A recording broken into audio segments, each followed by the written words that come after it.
accused are illegally selling COVID-19 vaccines. Health Cabinet Secretary Mutahi Kagwe says some of the suspected facilities are even packaging water, thus duping unsuspecting customers. A number of health facilities in the country are on the spot following alleged illegal sale of the COVID-19 vaccine to members of the public. Health Cabinet Secretary Mutahi Kagwe said that officials from the Directorate of Criminal Investigations have since moved in to investigate the matter. The DCI has moved in some facilities that have been illegally vaccinating people for COVID-19 and charging them for that vaccination. Kagwe appealing to members of the public to only visit authorized facilities for vaccination to ensure they get the right jab and at no cost. And chances are that you are not even being vaccinated with proper vaccines.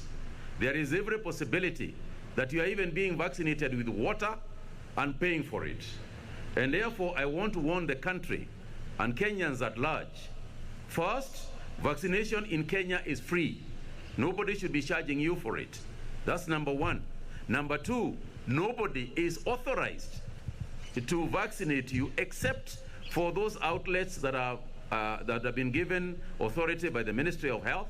He added that the Ministry of Health was currently focusing on vaccinating people with a second dose of the AstraZeneca vaccine, as the rest of the population awaits the arrival of the Johnson & Johnson jab, which is a single-dose vaccine.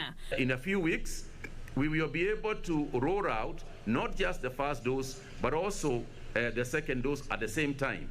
But right now, because of supply constraints, we want to deal with the second doses for those who got the first dose before going on to the second dose. And as a surge in COVID-19 infections in the Nyanza region continues, counties have been urged to invest in oxygen and adequate personal protective equipment in readiness for any eventuality as a result of the COVID-19 Indian variant. And what we are going to do, and Dr. Kuria here and the rest of the county management are doing so, is to increase the testing that we are going to be doing in those counties where the positivity is high, so that we expand to mass testing, so that the positivity rate that we are giving is not related to persons who already are suspected to have the virus. And therefore, if we expand the testing, we will get the true positivity rate. This as the country reported 432 new COVID-19 positive cases from a sample size of 3,800 tested in the last 24 hours. The country's positivity rate now stands at 11.4%. From the new cases, 424 are Kenyans, while 8 are foreigners, 229 males and 203 females. The youngest is a 4-month-old infant, while the oldest is 91 years. Kisumu County is leading with 145 new cases, followed by Nairobi with 52, Siaya 34, Mombasa 26, while Migori has 21 new cases.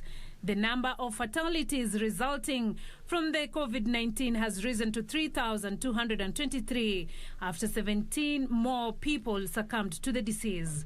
Beatrice Getonyeng-Etich, Channel 1 News.